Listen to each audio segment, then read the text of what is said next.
Praise the lord, హల్లెలూయా. దేవుని నామంలో మీ అందరికీ వందనాలు. బాగున్నారండి?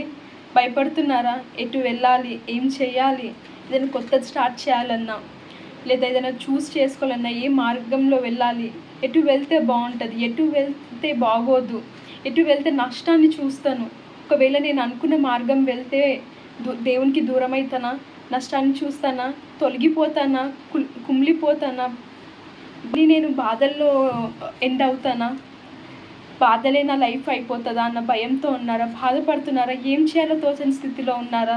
అయితే ఈరోజు దేవుడు నీతో, నాతో, మనందరితో ఒక మాట మాట్లాడబోతున్నాడు. ఏంటో చూద్దామా? సామెతల గ్రంథం 3వ అధ్యాయం 26వ వచనం. Proverbs chapter 3 verse 26. యెహోవా నీకు ఆధారమును, నీ కాలు చిక్కబడకుండానట్లు ఆయన నిన్ను కాపాడును.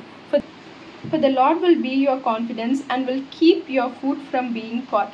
హల్లెలూయా. చూసారు కదండి, ఏదైతే భయపడుతున్నారో, కాన్ఫిడెన్స్ లేక ఎటు వెళ్ళాలి, ఏం చేయాలి, అవునా, వెళ్తే పడిపోతానేమో, తొలగిపోతానేమో అని అనుకుంటున్నారు కదా. అయితే దేవుడు ఏమంటున్నారంటే ఈరోజు మీకు ఆయననే కాన్ఫిడెంట్గా ఉండబోతున్నారు. The Lord himself will be your confidence. అవునా, ఆయనే మీకు ఆధారంగా, అవునా, మీకు ధైర్యంగా ఉండబోతున్నారంట. మీ కాలు చిక్కబడకుండా, అవునా, మీరు పడిపోకుండా, నష్టాన్ని చూడకుండా, అపవిజయం కాకుండా, అన్నిటి నుంచి మిమ్మల్ని కాపాడి ఆయన మీకు విజయాన్ని ఇవ్వబోతున్నారు. ఆయన మహిమని గొప్పగా మీకు చూపించబోతున్నారు. భయపడకండి, దిగులు పడకండి. మీరు ఏదైతే అనుకుంటున్నారో ఆయనకు అప్పగించి ముందుకెళ్ళండి. ఆ మార్గాన్ని చూస్ చేసుకోండి. దేవుడు మీ లైఫ్ని గొప్ప మార్చబోతున్నారు. మీ ద్వారా ఇంకెందరో మారబోతున్నారు. Amen. God bless you all.